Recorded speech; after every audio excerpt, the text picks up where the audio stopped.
Hello there. Can I have your attention, please? Thank you.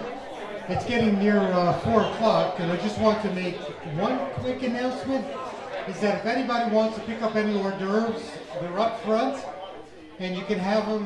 You can come up during the meeting, and feel free to just get up and pick every one. And there's complimentary beverages on that particular table.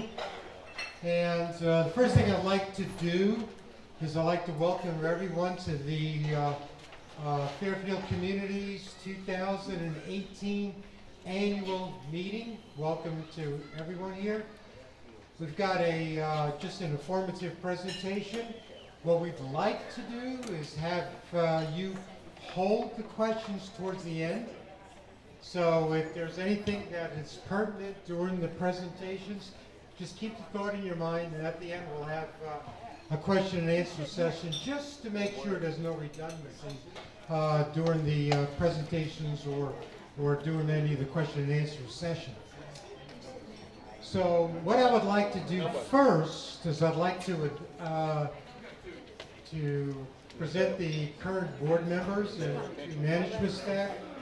My name is Phil Rotano, Fran Neary, Mike Hardy, Tom, I forgot his last name, DiVenuto, Helen Martin, and Jeff Christiansen. And we also have Joe Horowitz, who's not here with us this evening. At the same time, we have James Kane, Managing Director of POA. Then we also have Jeff Christiansen, Jeff Geisler. He's got a dual role. So we get Jeff Geisler, who's the Managing Director of Business Units. Of course, Adam Shar there, who's our food and beverage. And then in the back, Mark Eads and Christy Ropey are taking minutes and also recording this. So this will be available afterwards. If you know anybody who didn't come and would like to have a copy, it's made available for their review. So just as an FYI.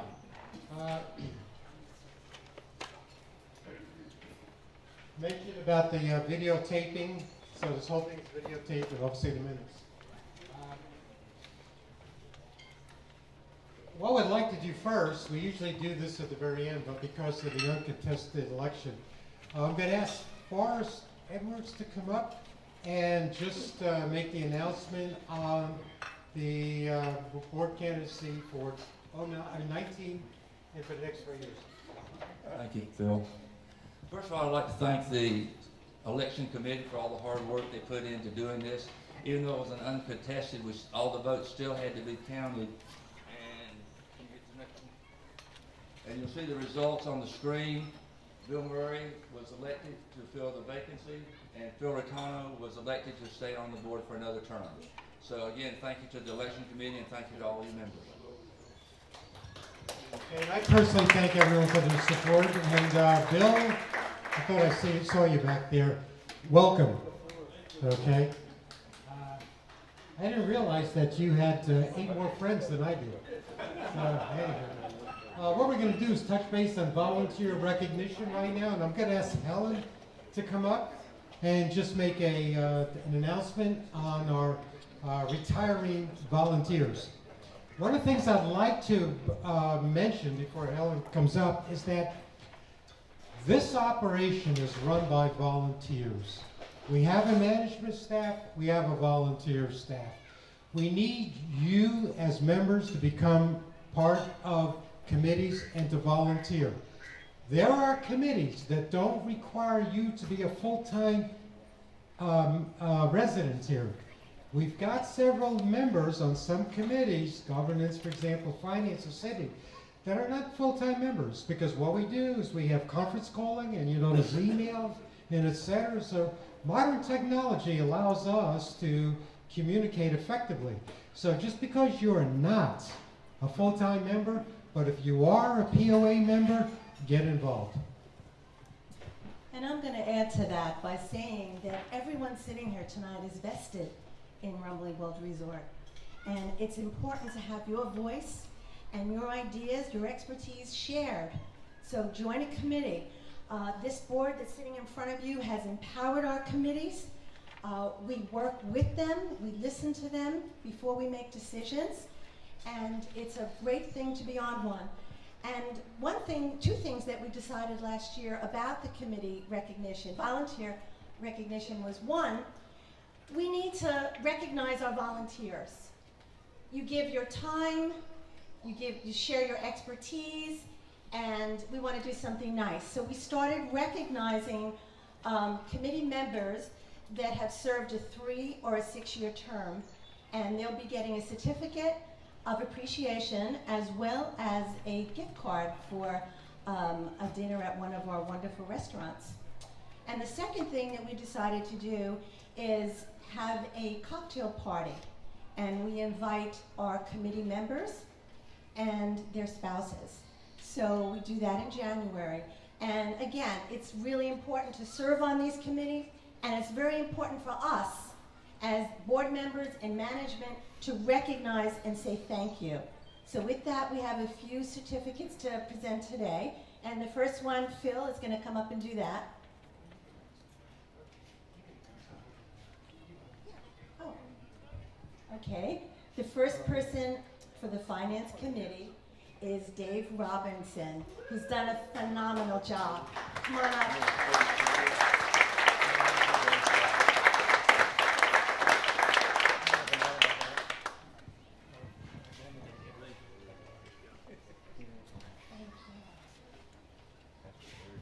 Our second person is Ken Jones, and Ken is in Florida right now, so he will not be here, but we want to thank him for being on the Infrastructure Committee.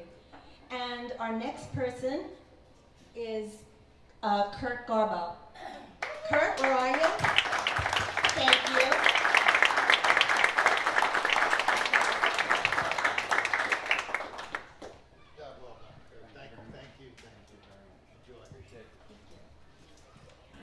And last but not least, we have Norman McLaughlin. We have one more after that. Norman McLaughlin on the strategic planning, and his wife Tracy, I believe, is going to, is she here? Here you are. Yeah.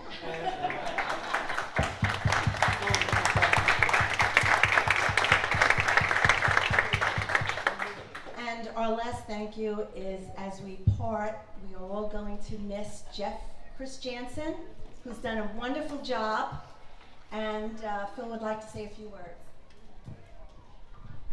Thank you very much, Helen. Jeff, get up here. You're not running away this easily. So, on behalf of the board, and I'd like to recognize you and give you this certificate as appreciation, but at the same time, as an individual who spent 2 terms, 6 years, and he showed me all the scars on his back, so I can attest to it. This is from the board to you in appreciation. We thank you very, very much.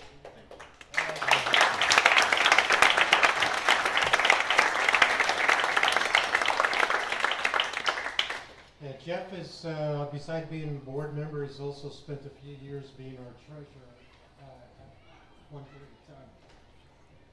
Okay, what we're going to do is we're going to give you a committee overview.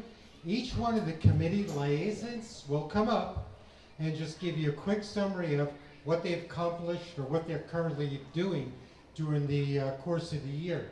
And again, if anyone is interested in any of these committees or get on these committees, let James know or Christy know, either at the end of the meeting, or if you give some thought about it, just email and let them know. But your volunteering on these committees is fully appreciated. So in the first one, Mike Clardy will give you an overview of the architectural control. Thanks, Phil. How many of you were here at the last quarterly meeting where we did this? Oh, well, not all that many. That's good. All right. How many, can you throw the first slide up, Bill? Sure. Yeah, thanks. How many of you have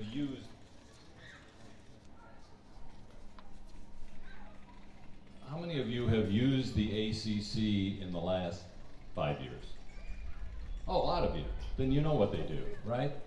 There's a lot of nice words up here on this slide, but let me just sort of summarize it in my own words. We live in a beautiful community, no doubt, right?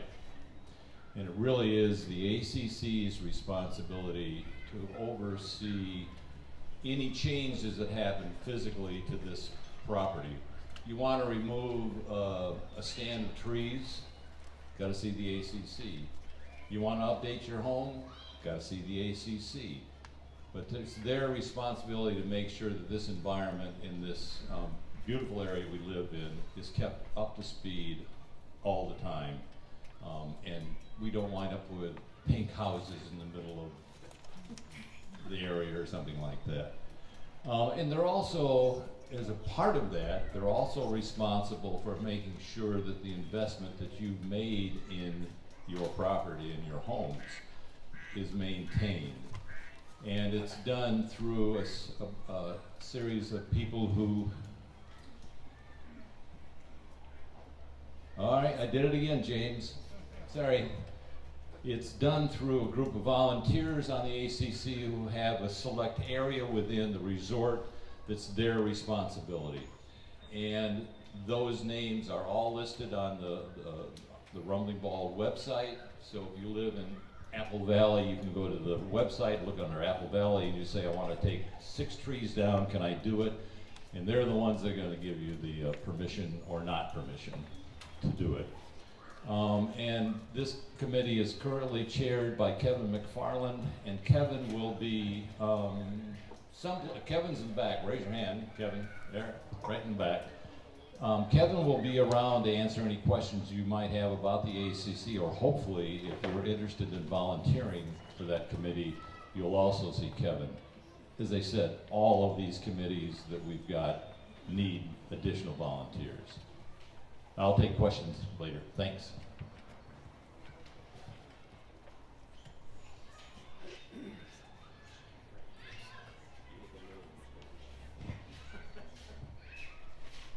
Mike just gave me a lesson on technology, so hopefully it works. Okay, good afternoon. I'm going to talk a little bit about the Finance Committee. I am the liaison for the Finance Committee. For the few of you who are at the last meeting, this is pretty much a repeat slide of what you've seen before. First of all, and you kind of stole my thunder, but I want to give a big thank you out to Dave Robinson, who served as the chair of the Finance Committee, and he recently retired, so now he's a fully retired retiree. Congratulations, thank you Dave so much. We have a new committee chairperson, and that's Mary Lou Floyd, who's standing up in the back out there.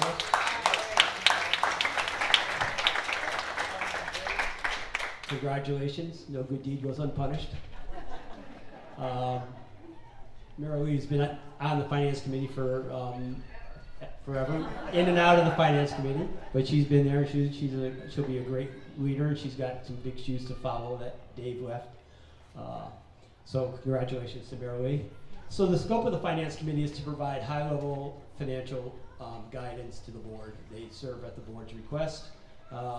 We involve them in a lot of areas. We've increased our involvement and have run a number of things by us. They do all the reviews of the financial statements, and they give us feedback, and some of that feedback is pleasant, some of it's not so pleasant. They're very involved in the annual budgeting process. 2 people served on the budget as part of the ad hoc budget committee last year, and they also get to review the budget prior to the board approving it.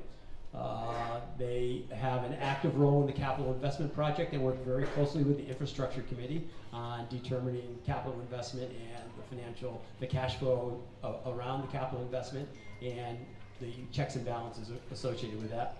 Banking relationships, contract reviews, so on certain levels of contracts, the Finance Committee reviews the bids and reviews the contract and makes recommendations to the board. And risk management and internal controls. They're looking at risk management and where are we exposed to things that we have to change, and the internal control processes, which we are going to go through one more time with the changes and some of the personnel that we've experienced over the last year and a half with a new finance person in-house versus using an outside finance person. We're just going back through the internal controls processes and make sure we have the right checks and balances in place and things like that. So that's what the finance committee does, and I will tell you the board relies very heavily on them. Helen's next. In the middle, right? Okay. This is the mission statement for our governance committee in back of me. And the governance committee is an ad hoc committee, which means that it's appointed by the board of directors for a specific reason. And that being that our documents, our governing documents, are outdated. They are old. And this committee, who is headed by Paul Westbrook, and a great team, has put hours and hours with this governing documents, updating them. And what we do is there's 3 phases, and we're on our 3rd now. The first phase is that we research the general statutes, and then we research best practice for other POAs that are similar to ourselves. And after we gather all that information, then there's a comprehensive review of the documents, the declaration of covenants and restrictions, the bylaws and policies, and then they drafted most of these documents. And then it goes before the board, which it has done, and we've reviewed it and given our recommendations. And the next phase is going to be where it goes to you. And the committee right now is formulating how they're going to do that with focus groups, with surveys, and that will be determined. We're working on it. And you need to look at these documents and volunteer and read them over and give your recommendations. This is your time to give your input so that our policies reflect what you believe in also. And any questions, I'll be happy to answer afterwards. Thank you.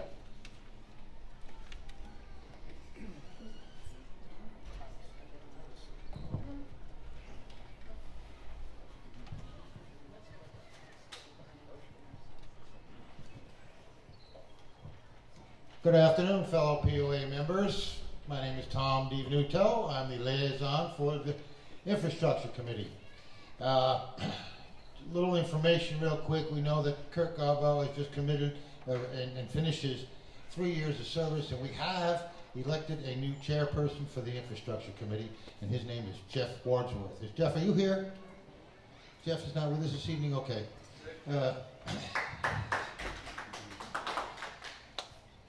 So, you know, infrastructure, I really don't have to explain too much about infrastructure. I think we all have a general idea what the infrastructure is for the resort.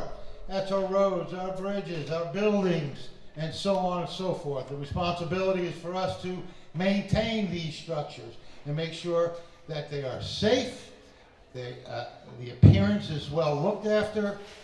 These are just some of the things. In the past, the last quarterly meeting, I did mention a couple things. One being the bridges. We have 2 bridges that we need to replace.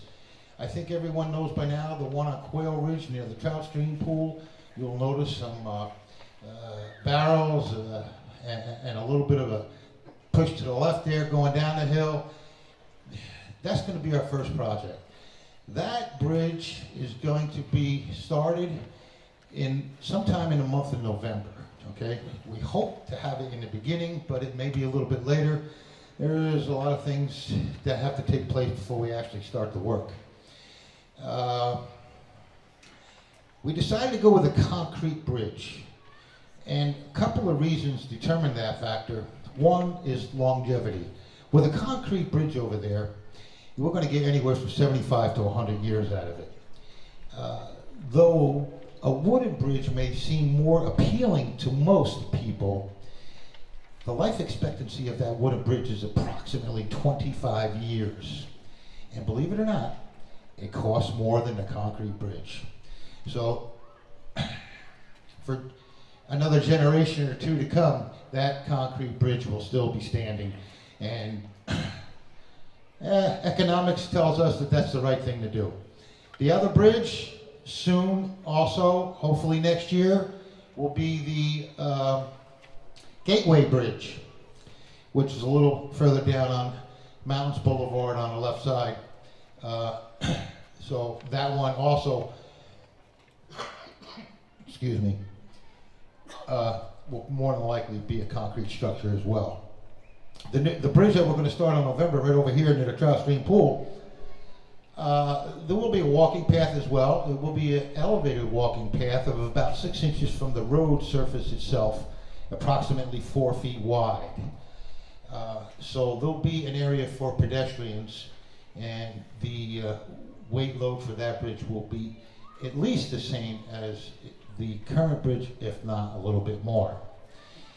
One of the other factors I want to point out to you is the Bald Mountain Lake dredging. We had anticipated on actually starting that dredging this year, well, earlier this year, let me say it that way. But there was a little bit of a mix-up with the Army Corps of Engineers as to how we were going to do it. They changed their standards. We had to bring in barges, put equipment on barges, take all the silt out of the lake onto barges, bring them offshore. It was a lot involved. Then come to find out that we did not have to do that. In the meantime, we had reached out to certain contractors that were able to do that, and fortunately, we don't have to do that now. So we can do it the old way by draining the lake, putting the equipment out there, loading it out, and hauling it away. So that project is going to take place later this year. So, there's still a lot more to go on with infrastructure, and as you all know, infrastructure can be a very costly process. We are looking at roads, there's culvert pipes, there's a lot of things that have to be done, and it all takes money. So we'll put our priorities in place first, which is most important, and take it from there. That's just to give you a rough overview of the Infrastructure Committee and what's going on this year. And I would just like to, I know we beat this horse to death 100 times, committee volunteers. And I just want to leave you with one thought. What if we had no committees, we had no board of directors? Just a thought. Thank you. Thank you, Terry.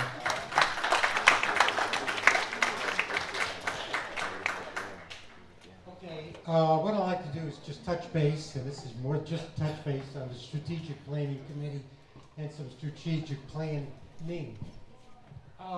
Just recently, we've contracted with Club Specials Incorporated for a total resort review. They were here last week. They interviewed certain employees. They interviewed some of the members here just to get an idea. They walked through this place for 4 days, got their visual observation. They're going to come back with their assessment. You know, there's the good, and there's the bad, and there's an ugly. So we're going to get all of it. So we're bearing for the ugly also, as far as that's concerned. At the same time, the Infrastructure Committee, which Tom talked about, is going to compose roughly a 5-year capital study, including costs. This is pretty much an asset management review. Look at our estimates, what needs to be changed, what needs to be updated, things of that sort.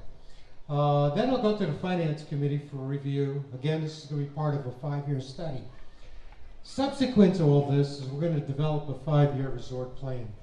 We're going to be developing a financial, operation, and structural plan for the next 5 years.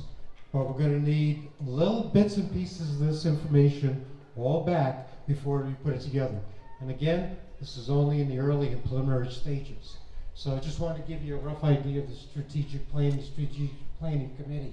The committee is looking at, it's chaired by Mike Modulewski, and we've all agreed, and I think we've talked about this, is that we're 2 pillars, living here and visiting here. So what we're doing is, the committee's doing is what to optimize us as individuals living here, and how to optimize more people to come into the resort to live here. The other thing is to try to look at the guests, to give them what we consider is an ideal experience. So they're looking at those at that particular time.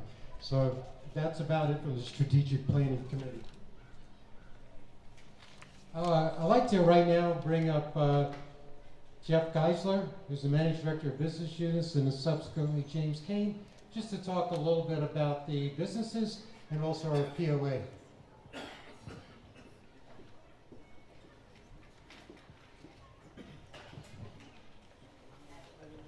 Thanks, Phil.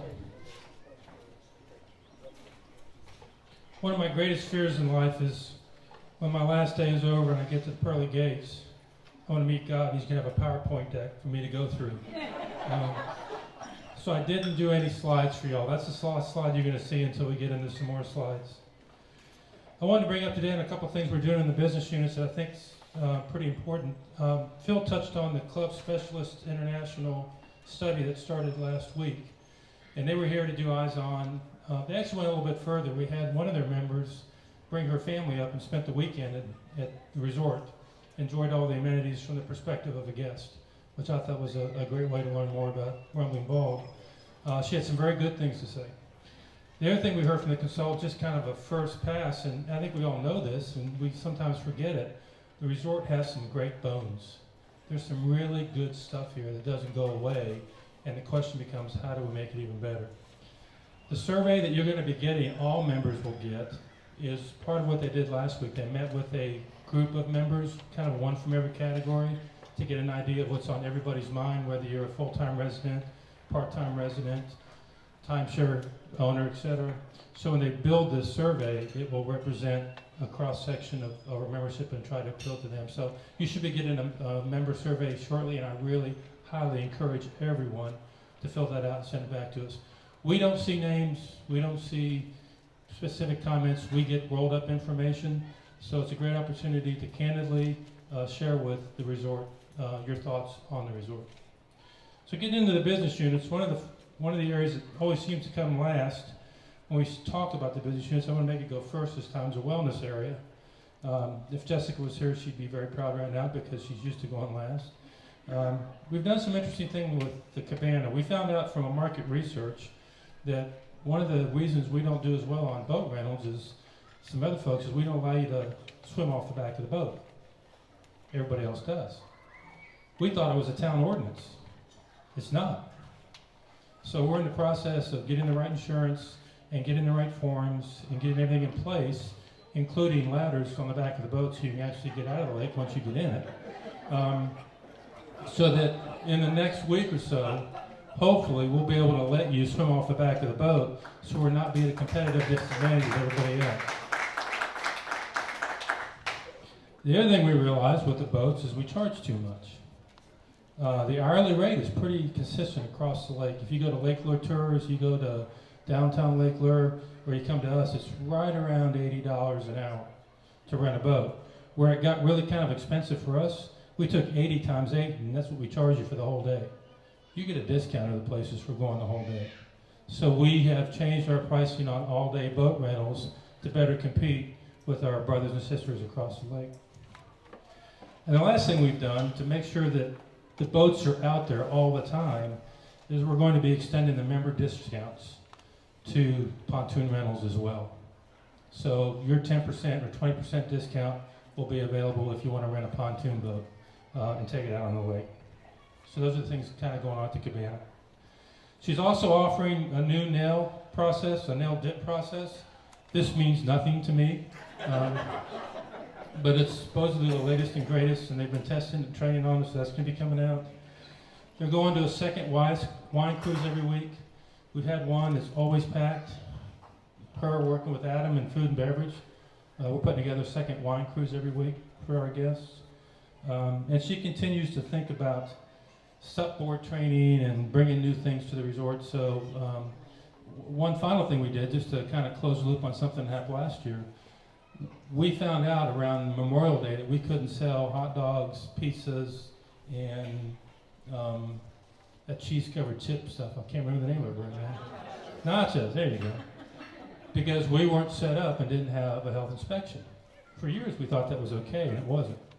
Over the winter, we retrofitted the trout stream pool, we got everything in place, and Jessica and her team earned a 98 on their very first inspection for their facility. Adam is jealous. That's a hard number to hit, isn't it? Just a little jealous. 97 jealous. 97 jealous. Speaking of food and beverage, thank you for that segue. A couple things we're trying new. When we went through the budget process last year, we had a very specific plan on what to do with the restaurants this year. The strategy was Pinnacle to have a more expanded menu so it wasn't just a barbecue place. And we brought somebody in that had a really kind of a unique eye on the menu, and we think we have a really good menu at Pinnacle that appeals to a much broader group of people than we did last year. The second thing we did is we took a look at legends and price points and offerings, what we did in the past, what we're doing now, and we adjusted the menu a couple times to try and capture the things that people really like in a sports bar environment. There's no two ways about it. Legends on the Lake is now a sports bar. There's 10,000 TVs, and we can get in an argument about whether that's 9,999 too many, but it is a sports bar, and so that's the theme we're going with. The third one that was really kind of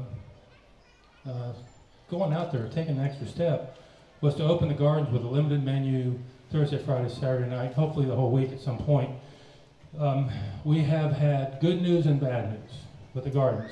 The great news, actually, is that the reviews for people that go there, you can go on TripAdvisor, you can go some other places, they're all 5 stars, and some of them because they didn't have a 6-star they could give us.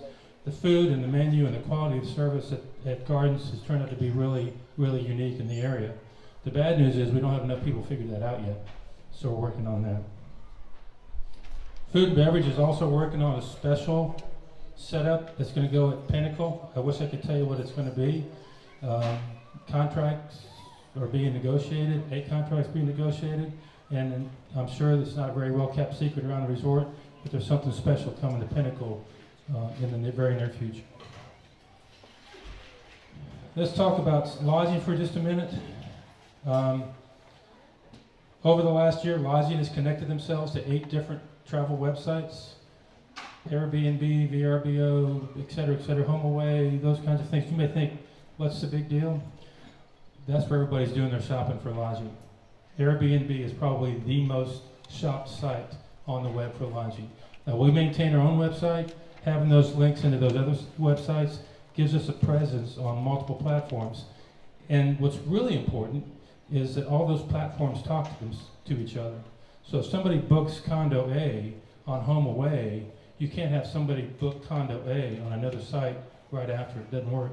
So keeping all those calendars in sync across 8 websites is a major endeavor, and with the software we're using, we're able to do that. So that kind of expands our reach. We're also offering some discounts on remaining August inventory. If you have any friends or family who want to come to the lake, August would be a good time. We've got some deals going. And we're already working on fall packages and holiday packages for the lodging program. Speaking of a couple things that are near and dear to all of our hearts, I think, weddings and golf groups. The major focus in coming into this year was those 2 venues. They are very, very profitable for us when we're doing right, and we have not done a good job selling those in the past. I'm happy to tell you that as of today, we have 133 golf groups that have either been here or will be here by the end of the year, and we're still in June. We've still got the rest of the year to go. Last year we had 72. So the effort that we're making to book and market golf groups is paying off. The other one that's even, I think, a little bit more impressive is weddings. This year, at this time, we were out of the wedding business. We had a sales group that was struggling. They were all brand new. There was no clear focus. There was no clear pricing available. And we had maybe 1 or 2 weddings that we had booked in 2018. I'm happy to tell you that as of today, 2018 will surpass 2017 weddings. We did 38 last year. We have 40 on the books this year. Given that we were a year out of the business, I think that's a great turnaround by the sales group. There's 10 weddings in October. There's 5 weddings in November. Pray for good weather, please.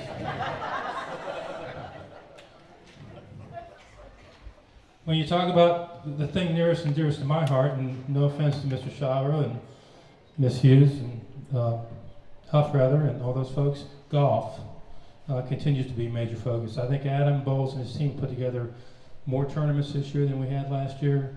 There's going to be another tournament in September that we're trying to put on the books to grab some more revenue. We had a group, Jean Kaufman, who puts together with her group a wonderful invitation for the women. We had one of the women in that group reach out to us today and say, I'd like to do the same kind of thing for my group because we had such a good time when we were there.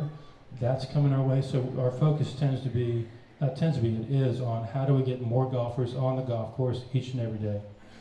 In May, that didn't work out too well. We had 24 inches of rain, 15 days of measurable precipitation, 20 days with some kind of rain, and the rounds took a hit.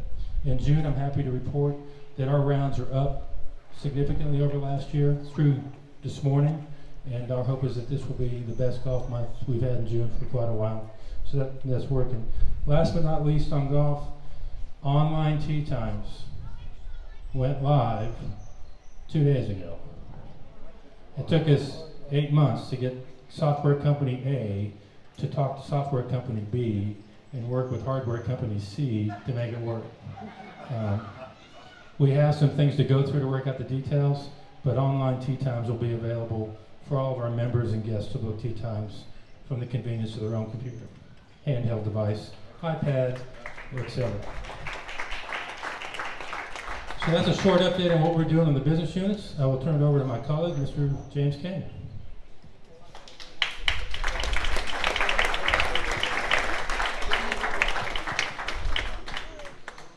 So my update's going to be even shorter than Jeff's, and it might be really, really short, looking at the sky. So I just want to update you on a couple of things.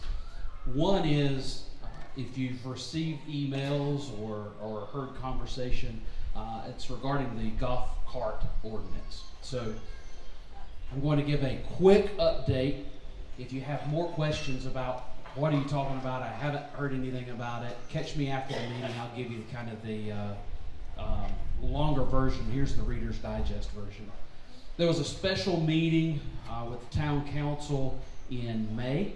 At that meeting, town council recommended that the resort, if you want an ordinance that allows golf carts on state roads, that would be, for instance, from the security gate down Buffalo Creek Road or up Winesap Road, that we should have a group of meetings with the membership to kind of get a feeling for what some of the issues the community would have with an ordinance that they had adopted.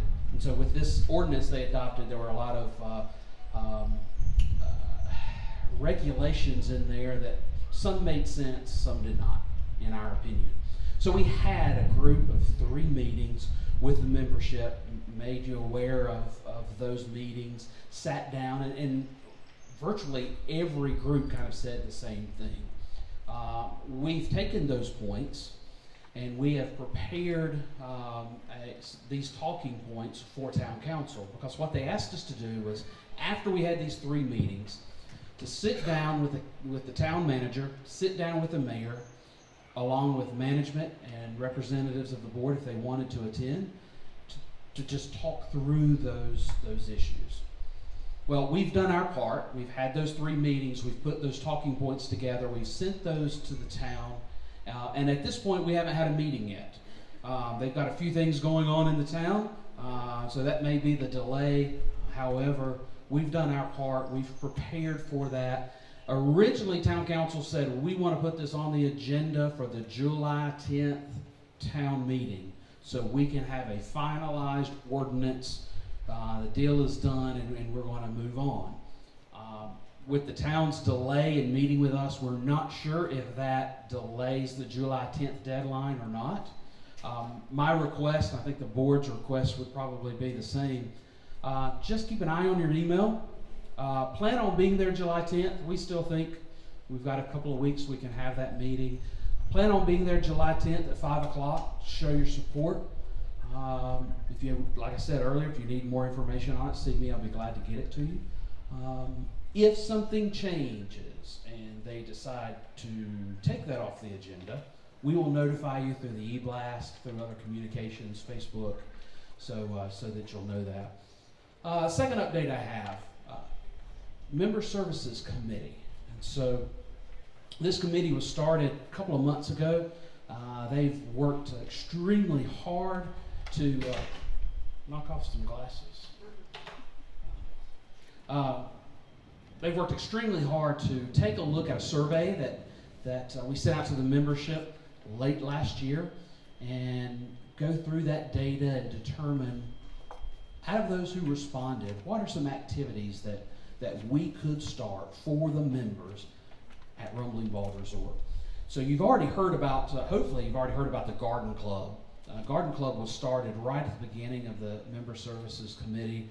As you come through the security building, stop at the stop sign, look to the right. That's a perfect example of what a volunteer group who loves digging in the dirt and talking about plants can do. That area is just beautiful with the time they've dedicated to that. Well, the Member Services Committee is looking to expand things just like that. So in the next week or so, we'll be sending out some emails to the membership for folks who have expressed an interest in certain areas. So for instance, there was a number of people who expressed, I really enjoy canoeing and kayaking. So you're going to get an email that says, you've expressed an interest in this. How interested are you? We want to talk with you. We want to find out how interested you are, because we may want to start a kayaking club, canoeing club. And we want to talk with that group of individuals who've said, I'm interested. Find out what you meant by that. Are you looking for, how do you kayak? Kayak 101? Are you looking for, hey, let's take day trips to different places? What are you looking for? So if you responded to kayaking, you'll get an email in the next, either this week or next week. And we've taken some other categories that a large number of people said they were interested in, and you'll be getting those emails as well, for the sole purpose of increasing the member activities at the resort. One of the big areas that was identified was art. So the Member Services Committee had a long conversation, and Susan Stoll has volunteered her time beginning in July, from July to October. She's going to be kind of our artist in residence. She's going to do 2 classes a month, and from July through October, she's going to talk you through everything you need to know about art.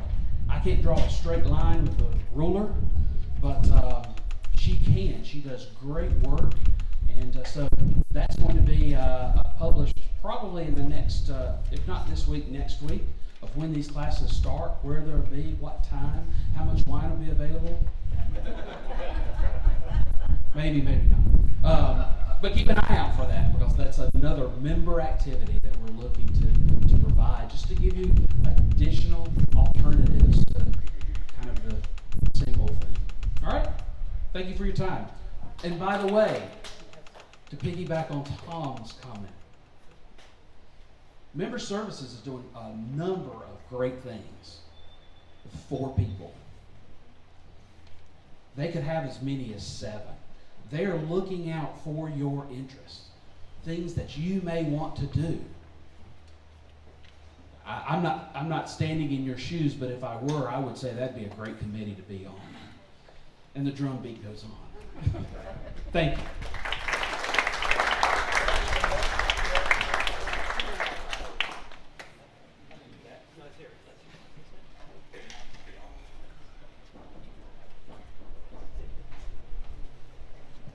Okay, now it's time for what everybody wants to hear, and that's financial, so stay with me for a while. I think we passed out numbers, and it's in the handout we had, because the numbers get hard to read up here from up on the board, so we didn't want to make sure everybody had what they needed to see what I was talking about. First, we'll talk at a high level about 2017. We're not going to go through in detail the audit report. I will just suffice it to say that we had a clean audit from our public accounting firm, which is always good. You don't want to have a bad audit. We didn't. We had a clean audit. And you know, if you look at 2017, the summary is that we had our financial performance was well below budget.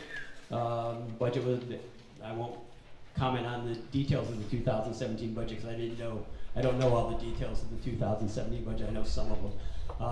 And we were slightly better than 2016 prior to a tax adjustment we had to make that was driven by the new tax laws that were enacted for 2018.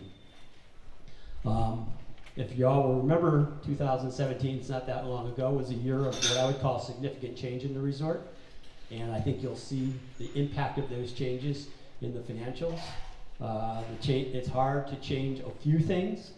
The resort changed a lot of things last year, put a lot of balls in the air, and it was, I think, a lot to handle in a short period of time, and it impacted us.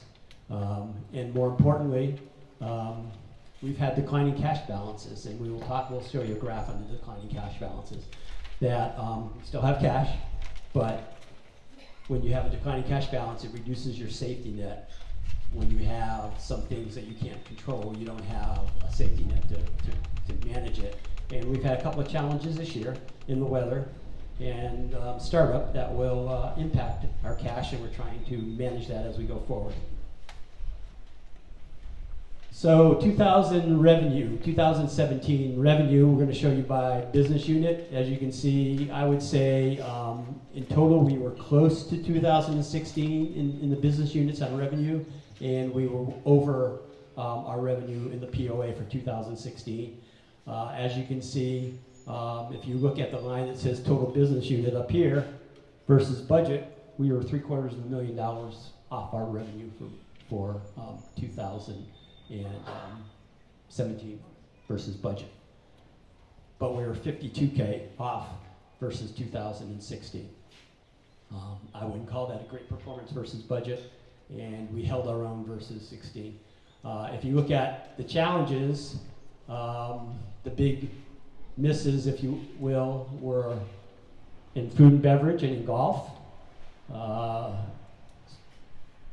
Cabana and spa and wellness were off about $73,000.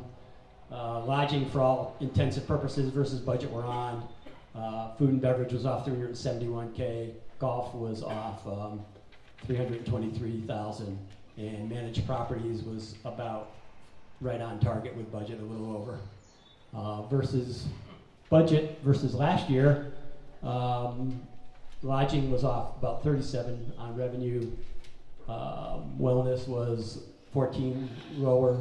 Food and beverage was right on on 16, and golf was about 56,000 below 2016 overall. Property owners, including dues, we met our budget target, and we're 146,000 over. Next year. More important than revenue, although revenue is what helps drive income, really is what happened in the bottom line. And in the bottom line, once again, we had a challenge with the challenging year with all the changes we were doing in the business units. We missed our budget by $600,000. We missed, we underperformed versus 2016 by $287,000. The POA was favorable on net income by $300,000. Depreciation was about what we thought it was going to be.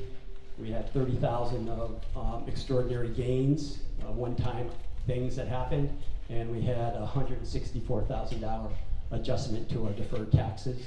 And that adjustment is because with the new tax laws, the tax rates are lower than what they were in the past. So our ability to move our tax losses forward and offset taxes going forward at a lower rate, we run out of time, and we won't be able to use all our tax loss carry forward over the legal limit, the legal time we have. So we discounted that, and we reduced that asset.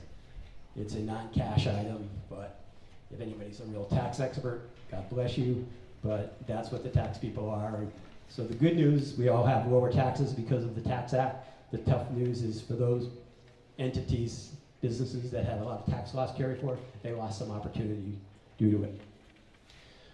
If you look at income by department, lodging was only about 48K versus budget under, and versus 16 about 42K.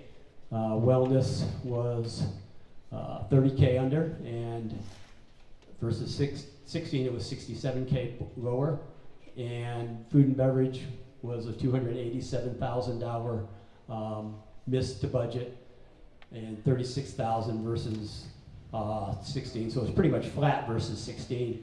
If I look at the budget number, and I don't know a lot about what happened in food and beverage, that $382,000 budget target, if I go back in history, I don't think we've ever made $382,000 in food and beverage. That was by far a very, very aggressive number, but I don't know the details behind that. Golf, we put together a very, I would say, I wouldn't say aggressive plan, but a thoughtful plan with some assumptions, raising prices, putting in some new carts and trying to do some things and doing some promotion. We didn't get the promotion we needed. The pricing, we seemed to run into some price sensitivity, so golf didn't turn out as well as we thought it was. The good news is we have some really good equipment. We learned some things from it, and we're trying to adjust going forward, but we missed golf by $150,000 versus budget, and I'm $284,000 versus budget, $121,000 lower than last year. Managed properties was up. Marketing and sales is flat versus budget and about $70,000 more than we spent in 2016. And we did that because we want to start promoting and selling our opportunity here and selling the resort to the public. Overall, we missed our budget $450,000, including the income tax loss, so we were about $290,000 before the income tax adjustment, and we missed versus 16. We about $100,000 worse than we were in 16, of which 164 was due to tax losses. So we were actually about 60,000 better if you take the tax adjustment out of that. Not a great year. We came through a lot. It was not a great year. I won't sit there and tell you that it was. You look at our cash overview. In 2017, we had $475,000 of operating cash. That's cash that we use for operations and plant and capital infrastructure improvements, capital expenditures, and things like that. Versus $281,000 versus $329,000 in 2015. Overall, the resort had in cash. We also had certificates of deposit, and we had reserve cash that we put aside. So overall, we had $730,000 of cash before our line of credit versus $491 and versus $622 in 16 and 15. The big property owners, we asked to leave our comments to the end. I guess the big property owner didn't realize that, so he or she's making some comments right now. Unlike 16 and 15, we were into our line of credit at the end of the year by $500,000. So our net cash that we had that we could spend was $229,000 versus $492 the prior year and versus $622 in 2015. So not a good cash. That's where, when I wake up at night, and I do wake up at night a lot thinking about this, that's where our safety net going into 2018, we didn't have a safety net. We're challenging ourselves to manage through whatever we have to manage. We're challenging ourselves there. And this is, and people who in December I talked about this, and I talked about it prior to that. This is a trend that I think we've been seeing for a while, but it really exacerbated itself in 17. You can draw a line down through this. Our cash has been dwindling. The 2 years, we had a couple of years where we had extra dues that we charged, $250 a household. That helped jack up the cash and put us in decent shape. Also improved profitability in those years. We took those away in, I think, 15 and 16, and we started losing money again, and our cash started dwindling. So we headed into 18 with a tough cash position, but we'll just go forward from there. So let's talk about 2018. Okay, if anybody wants to go into the balance sheet on 17 or review that, I'd be willing to do that anytime offline. I just don't want to. For those out there who aren't really accountants and don't want to hear all the accounting side, I thought I'd keep it at a high level. So I'm not trying to avoid any questions. I'm not trying to not tell you anything. I'm just trying to keep it at a high level, but I'd be willing to sit with anybody and go through all the details of the balance sheet, the operating statement, the audit, and everything else. So 2018, this board, our goal is, and it has been and it continues to be, focus on stabilizing the operation. We aren't making major changes this year. We want to learn how to use and live with the changes that we made and leverage those changes going forward so we can improve our business performance. We were tracking close to budget. We were slightly below budget through April, but May was a challenging month. As you'll see, we didn't have a very good May.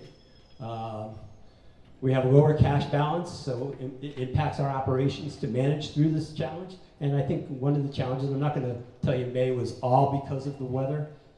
April was not very good weather either for some outside activities, but the 23 inches of rain impacted our performance in May. Is almost as bad as what the fire happened in November. If we had a fire in May instead of November, we would have had a terrible May. May's starting to be a busy month, and so bad weather impacts it a lot. But not everything was due to, I won't say everything was due to weather. Because of that, management team's working to identify actions to dampen the negative impact of May financials, and dampen was meant to be a pun, given the rain that we had. If you can't laugh, then it's no fun. Forward-looking indicators, as Jeff talked about, and we'll put some up here. Forward-looking indicators, weddings are starting to pick up. As strong as they are going out, they weren't good in the January, February, March, April timeframe, May timeframe, because last year at this time is when you booked, and last year in February and March and April was when you booked weddings for this first half of the year, and we weren't doing a good job of leveraging our wedding opportunities and selling those opportunities. So we put a big press on in the second half of the year, and that impacted good wedding opportunities going forward in the second half of the year. Golf groups are picking up, and there's some other things that are picking up. The majority of our projects budgeted for implementation, we planned on budgeting and spending our majority of our capital in the second half of the year close to the last quarter. And we did that because we wanted to see what our cash flow was going to be and how we would manage, because as you get through income, as you get through revenue, the real thing that we have to keep our eye on is cash. Cash is king. And we want to make sure that we don't spend on low priority capital early and then we don't have the cash going in to support the higher priority capital. So we have a lot of capital expenditures in the latter part of the year, and I think as we go through that, we may think about pushing out some of the lower priority things and put that money on the balance sheet, put the cash on the balance sheet and have it so we can spend it in 2019 for priority of capital. We will be kicking off the bridges, as Tom said, in November, beginning of November, the bridge.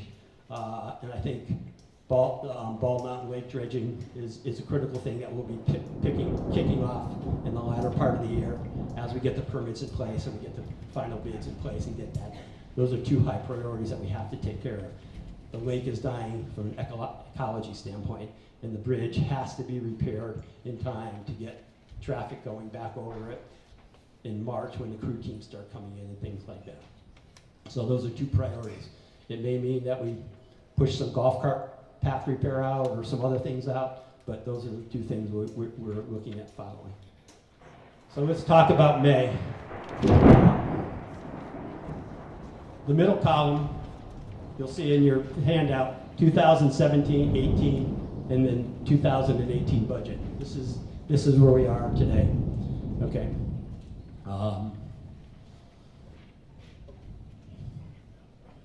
Revenues are 2.2 million versus about 2.2 million last year, and about 100,000 below budget.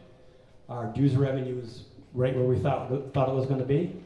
Our cost of goods sold is slightly lower than last year and a little bit higher than than our budget. And that is because as we open new restaurants, we spend money ahead of time to get the inventory in place. We don't inventory our food. We take it into operations as we do it. And as we started opening in the April-May timeframe, the Gardens and Pinnacle, and ramping that up, we bought food and other things that we need for the season ahead of time. Our direct expenses are about 160,000 higher than 2017, and about 30,000 higher than our budget at this point in time in May. And the variance versus budget is just a timing, because we started to ramp up some more promotion and placing ads and marketing especially in the month of May. Overall, if you look at our net income, we are $195,000 over budget, and about a couple $100,000 over last year loss, so higher loss, and virtually 170,000 of that happened in the month of May. So we were about 25 below budget at the end of April, and then we had May turned out to be not too good. So that was the big challenge. The business units. Overall, I won't go through the details, but the business units are $166,000 off of budget in net business unit income, and $134,000 off in revenue. And you can look at the details of that.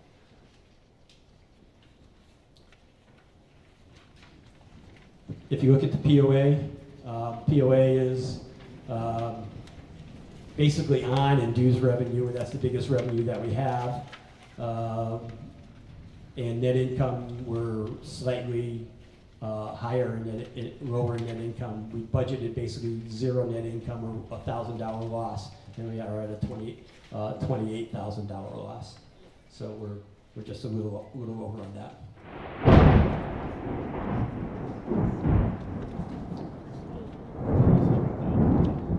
And if you look, I'll give you the details by, you can see the revenue by business unit and POA. You can calculate the variances yourself, but the biggest misses are, right now, our food and beverage is about 60,000 below budget in revenue. Golf is about 55,000 below. Lodging's about 30,000, 40,000 below. Wellness is about 24,000 below, and property management is actually higher.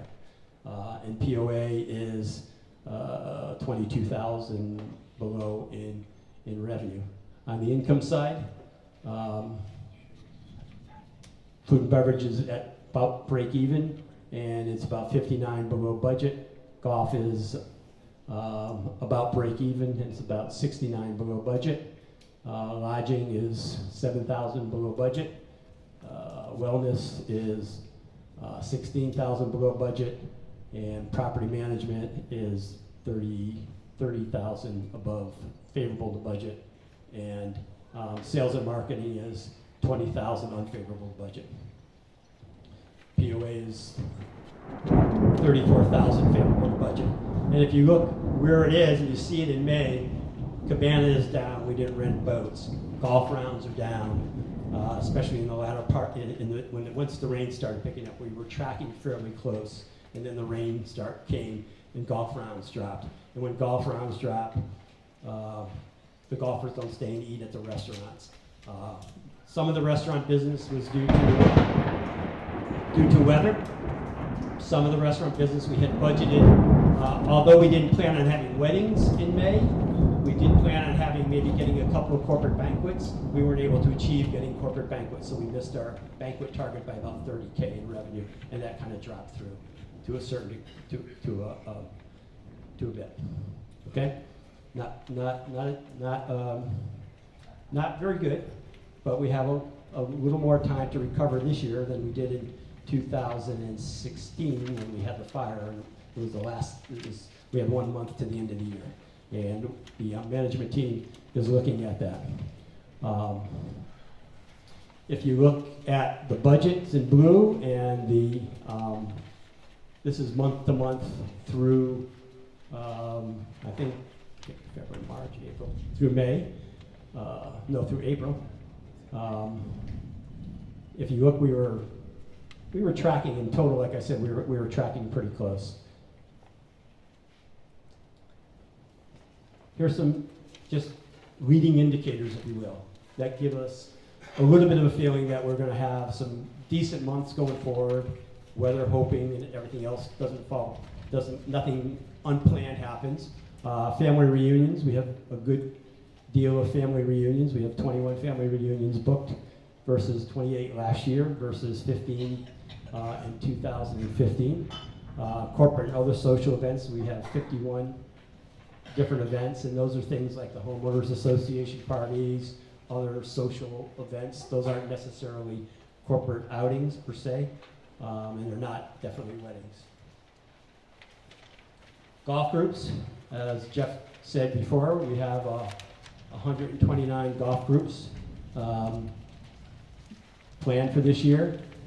We had 27 in April. We had 34 in May. I don't know if all 34, if there was any impact on weather or not. There may have been some. We have 15 planned in June. July and August are typically slow months for golf groups. We have 16 in September. We have 19 in October. So we're starting to pick up. And that 19 compares to 13 in 17 and 15 in 2016. And we're about almost to where we were in 2015. So we're starting to pick that back up. Weddings. We have 40 weddings booked for this year. You can see 6 in September, 10 in October, 5 in November, and we already have 18 weddings booked for 2019, so we've got a good jump onto 2019. So those are leading indicators that say, hey, if things are going well, I mean, we have a good base to live off of. If everything holds together, if we get the crowds that we expect on a day-in and day-out basis, we'll have a good June, July, August, and September. But we still got a lot of work to do, and we're watching it very closely. Okay, that's the end of my presentation. Take questions at the end. I will, guess we're time for questions, isn't it? Thank you very much, Fran. Thank you for everyone else for the presentations. I hope they meant something to you, and I hope you've gotten some information from them.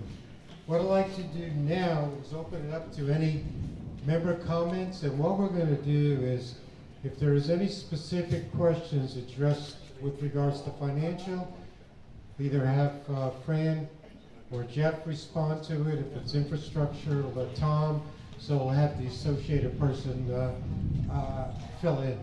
But right now, is there any questions? I assume there will be some, but floor is open. Billy? James, Kate, and Jeff, because I know they're involved. Where are we with the potential of the boat club? Jeff?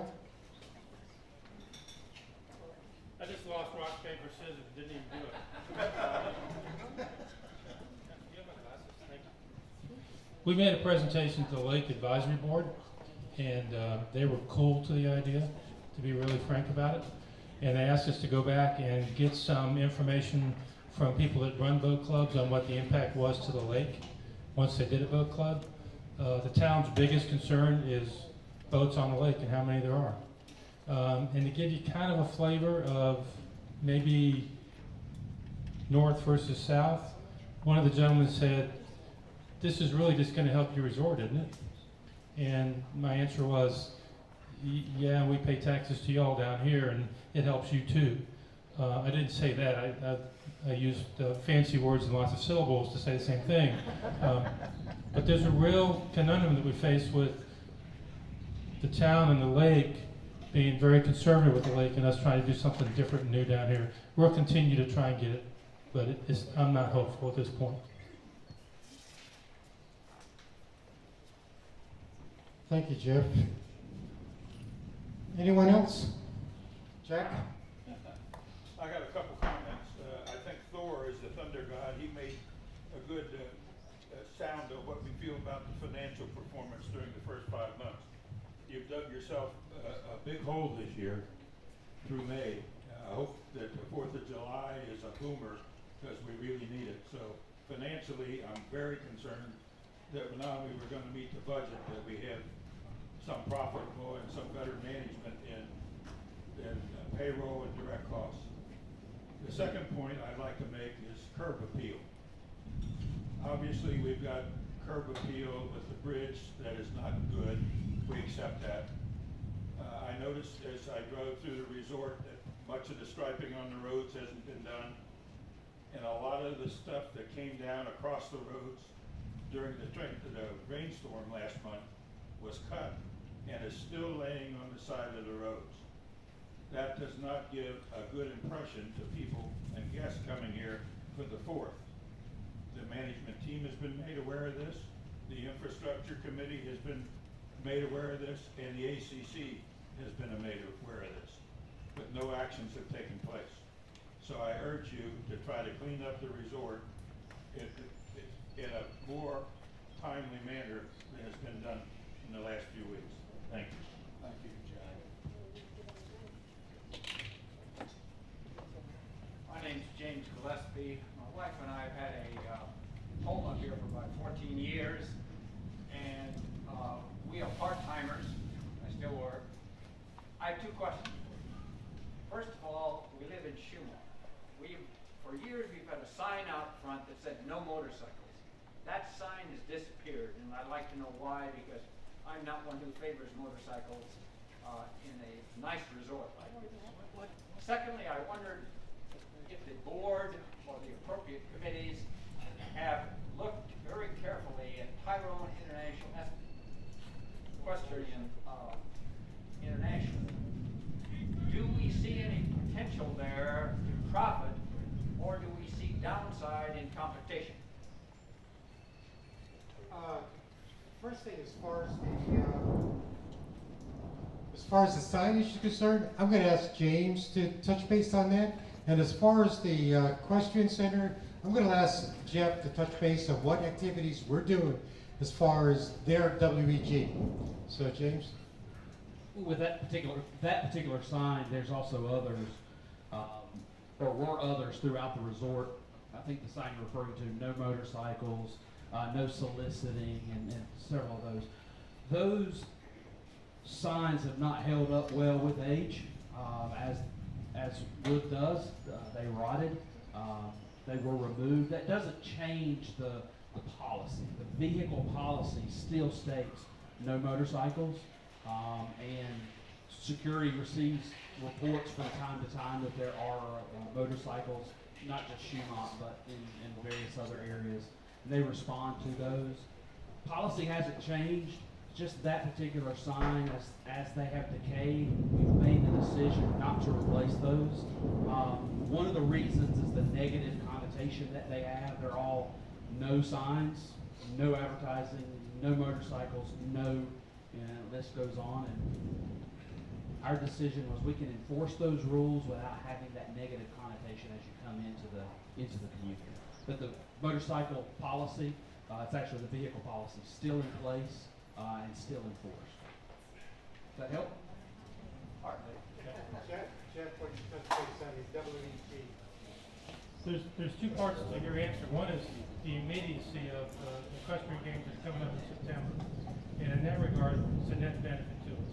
One of the bright spots we have versus budget is September's lodging numbers are significantly up. We were able. Sorry about that. 2 parts. September, we love them. They're bringing us a lot of lodging. We've booked 3 weeks worth of lodging at full rack rate, which was a significant increase over last year. So September is one of those months that we're looking to help us regain our footing. Longer term, That's a great question. We have some commonality in that we have food and beverage operations. They're going to have a lot of lodging, and they're going to have a kind of lodging that we don't have, which is corporate group and close by lodging. If you want to come here and have a wedding and bring 100 people, you want them kind of close by. We can't do that. If you're a corporation and you want to bring 50 people to a retreat and have breakout rooms and all those kinds of things, we can't do that. If they're able to capture that market, that's a competitive disadvantage. Bigger scope, the more people they bring into the area, the more visibility Lake Lure gets, and I think the more people that are interested in mountains and lakes and golf courses will learn about us, and they could potentially benefit us. It's just a hard one to pin down, but that's kind of the thinking at this point.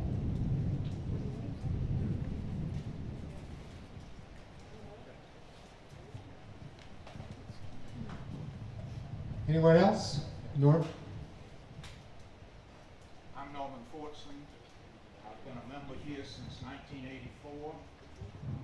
And we built our house in 1988. I'm addressing a subject that has not been touched on tonight, and that is one of lots. Lots represent, according to our audit, roughly 1/3 of the value of our net worth. 1/3 of our net worth is tied up in lots. So I'm asking the board, what is our strategy? What is our marketing program? What is our sales program for the disposal or sale of lots? James, you want to touch base on that? But the other thing I'm going to do before he comes up is that there is a lot sale policy in place. James will review it. And also, Club Specially Incorporated that's come here, one of their principals is a real estate expert, and she has taken a hard look at this, and she's going to come back with a recommendation from a, what I would call a non-biased third-party opinion. But let me just give you an update. Let me add one thing to that. Yes. We sold one lot in 1980, I'm sorry, in 2016. We sold no lot last year. I'm not sure what we've done this year. And so, you're absolutely correct. We've got lots of lots. Well, currently we've got a new program that we've started this year where we've listed those with Beverly Hanks. Beverly Hanks has, through the MLS, they're able to reach from Charlotte all the way through Western North Carolina through that listing. They can reach outside of that, but that's where that MLS is focused. So with those 16 lots that we've listed through there, we've got some interest. We actually have one particular lot that is under contract. We've got others that are looking at the lots. The concern, I guess, we have is this. Not only our lots, but others that are listed through the MLS. Folks come into the resort, come to Beverly Hanks, they investigate the lots. Those do not end up in sales, and here's why I'm hearing they don't turn into sales. The broker shows them the lot, it's their dream lot, they see where they can plant their dream house and live here for the rest of their lives. They go out and investigate, what is it going to cost me to build? The cost to build is anywhere from $250 to $350 per square foot. And the homes that are listed for sale are, the list price is somewhere between, and you can argue the ranges, but somewhere between 150 to 200 square feet per square foot. And so most people are making the decision, if I can get 85% of my dream home at a lower cost, I'll buy it and then I'll just do some renovations. And we're seeing some renovations go on through the resort. We're trying to figure out a way to work out some deals with builders so we can maybe have some type of agreement. I don't know if I want to call it a spec home or not, but something similar to that, where they can come in, build, sell our lot, and sell their home, and both of us win. At this point, we haven't been able to develop that program yet because we haven't been able to find the right builder. But I agree with you. We have a number of lots. How many?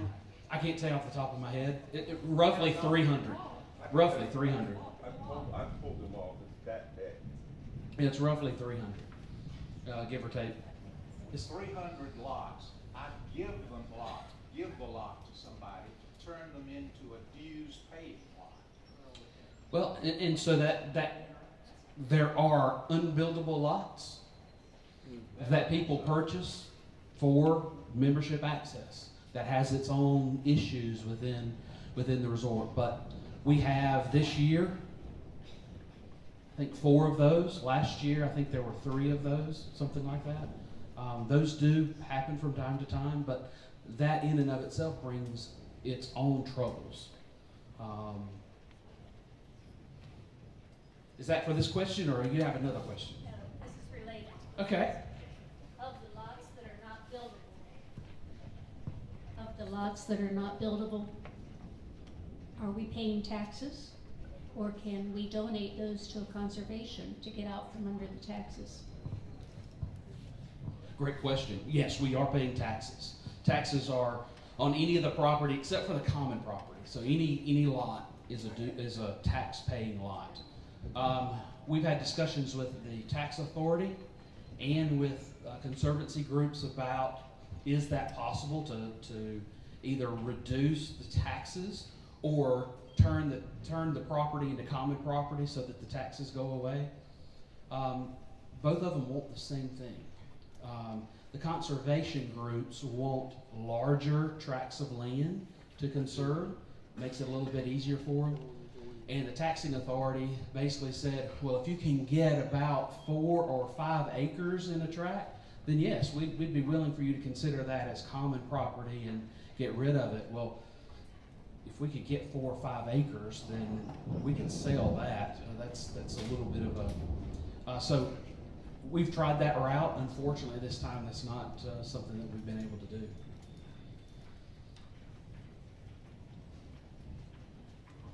Just to supplement James's comment, as the board over the last several years have looking into multiple options and trying some of the options, we presented this to this consulting company who has a lot more what I would classify as knowledge in the resort real estate market, and we're going to see what they come back with.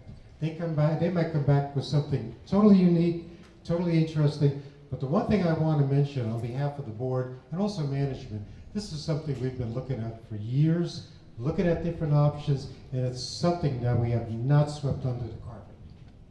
So, any other questions?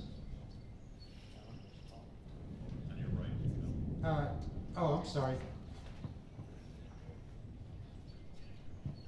Not so much a question, but more of a comment. Hi, my name is Nadine, and I'm a new owner here and a seasonal resident.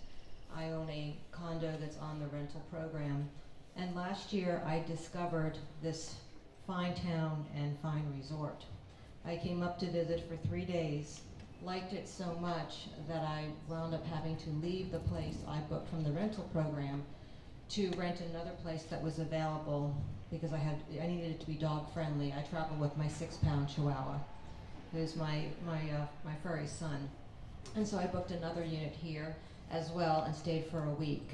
I went home, and home is Florida, 3/4 of the year now. I'm not quite a halfback. I guess I'm a quarterback because I'm not here half time yet, but I have come halfback.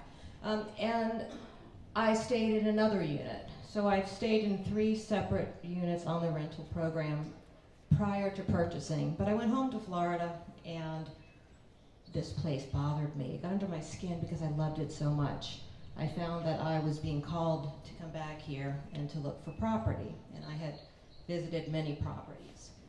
And so this is my first time since I purchased the end of last summer to be able to spend time here. I visited just over the Thanksgiving holiday and was bringing things in and out of my unit. And what I had noticed in staying in all 3 properties, it wasn't so much that they were just dated. I think the nice name is they call it a little worn or a little tired. I think tired's the word. That doesn't bother you as much as the fact that all of them seem to be what I consider dirty. And when I say dirty, I mean they had cobwebs that had spiders in them, as if they hadn't been occupied for a very long time. And so well, I'm in the country, I'm in the woods, and so a few spiders, a few bugs aren't gonna bother me. But it was every property I went to, and I paid to visit at, it was the bugs. Well, now that I'm an owner, and I do have my apartment on the rental program when I'm not here, I pay to have my unit cleaned after every guest stays, and I pay an annual cleaning fee. And so I was probably maybe 2 or 3 guests had stayed in my property since I had paid to have my unit deep cleaned. And last winter I received 1 comment only on my property, and that comment was that the unit was dirty. And I couldn't disagree with the woman, because when I purchased the unit I had even stayed in that unit prior to buying it, kind of try before you buy. It's a good way to inspect your unit, and was cleaning baseboards and blinds and going around killing spiders through cobwebs inside my unit, and so did a really good cleaning after I purchased it. Needless to say, I came back the beginning of June thinking that the property would be spick and span after a deep cleaning, and there were only 3 guests in it since the time it was cleaned, since it's slow time. And I noticed in my unit, I am a dog-friendly unit, small dogs, only 15 pounds, 1, that there was so much dog hair on my little throw rug, and that the spiders were still everywhere, not only inside but out. And I guess what I'm trying to say is we talk about, we could have the nicest furnishings and the most beautiful units and homes because we have one of the most gorgeous locations I've ever been. I say it's where man's finest meets the divine's finest. We have, it's spectacularly beautiful here. We have close access to 2 major airports within an hour. A lot of people can get here. We have so much to offer. It's just when visitors come to our places, even if we don't have the granite and the stainless steel and the hardwood and everything people want right now, they're dirty. And every place I went to, they were dirty. And so it gives that appearance that we're not maintaining them from a cleanliness standpoint or from an appointment standpoint. And I think people would be okay with things being a little tired if they were at least clean. And so one of my issues is, as an owner and having been a guest at 4 different properties within the last 10 months, is that I'm not seeing that side staying clean. We're facing an uphill battle now with rentals because of Airbnb and because of these other websites where people are choosing to take their properties off of the rental program, and with technology they're able to rent it themselves. And they can rent it for less money than we're charging here when it comes to fees, processing fees, resort fees, and as well as taxes and so forth. So we're going to see our rentals continue to go down. But as people manage and self-manage their own properties, they have their own cleaning people go in.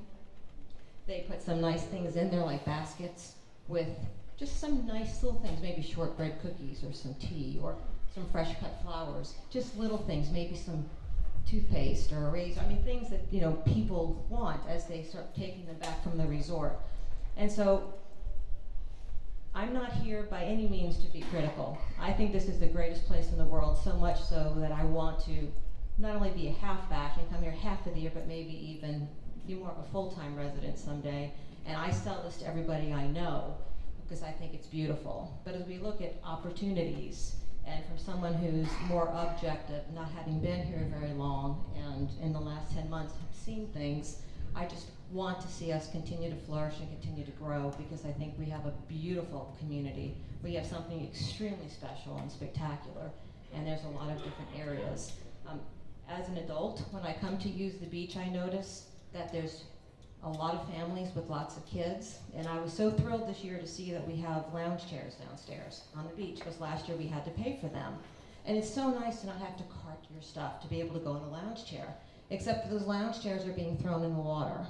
And kids are using those as islands, like a jungle gym to crawl on. And there seems to be no one even disciplining what's going on in those areas and some of the common areas.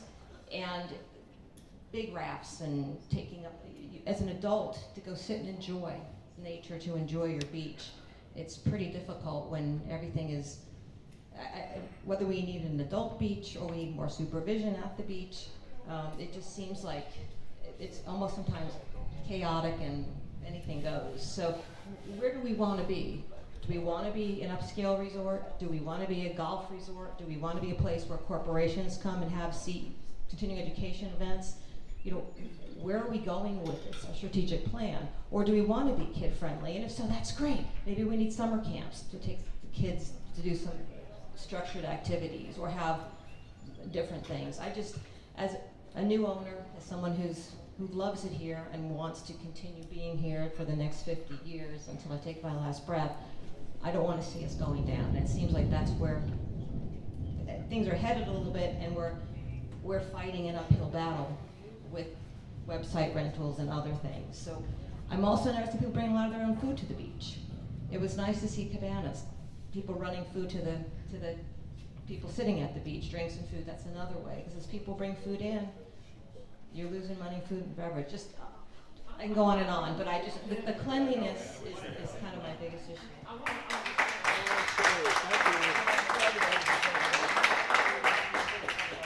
not clear. I've never rented here. I live here and I clean myself, so I know what that's all about. But I want to know, who are you renting through the resort rental? I rented through the resort 4 times, and I rented. Well, I'll tell you what, I think you need to talk to the top dog. The top dog is right here, and he'd love to have a conversation with you. We're paying good money, even after a 2-night rental, to have our place. Yeah, but Ma'am, what is your name? I know he's the top dog. I'm afraid chicken money. My name is Nadine. Nadine? I want to share with you some things about housekeeping, because I don't disagree with Nadine and what she's seeing, but the root causes of this go to another thing that we've been talking about, and I think it's important that you understand some of the root causes. The housekeeping crew prior to this year, every year prior to this year, they were part-time people. They had no benefits. They had no allegiance to this resort. And in October, when their 1,500 hours was up, we tap them on the shoulder and say, you can't work for us anymore, go away. Go work for this temp agency over here. And we had people on that group, 5 people that would be here 3 or 4 years, wanted to go get a Christmas loan to buy gifts for her family, but because she was working for a new employer, she didn't have enough seniority, and they wouldn't give her a lousy $300 Christmas loan. And we sit over here and hope next year, hey, come back, it's January, clock started over. Come on in, water's fine. How many of you would take us up on that? Here's what we did with those 5 people. We made them permanent, full-time associates of Rumbling Bald Resort.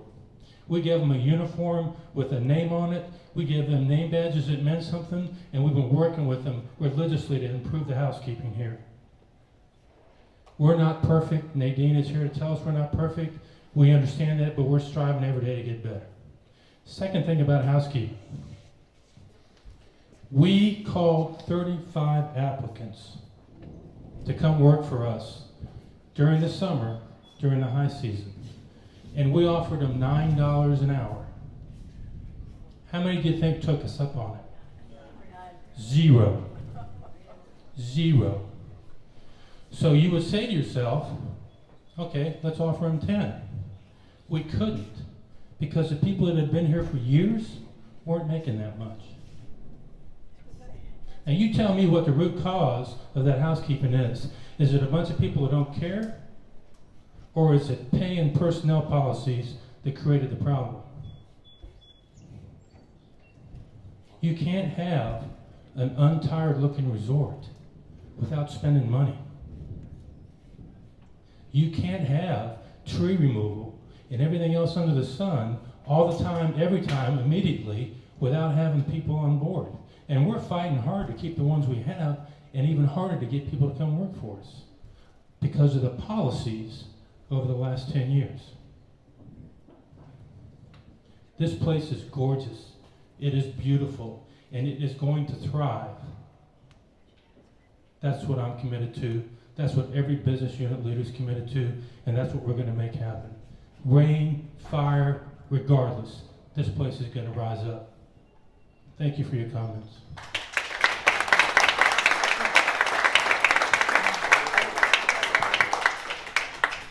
Those are the challenges. I mean, basically, you know, he's laid it on the line. So, any other questions? If there isn't any questions, you know, we appreciate you all coming. The door is open for management and also the board. Send us an email, whatever. But we appreciate your membership. We definitely need your volunteering and your participation. Thank you very much.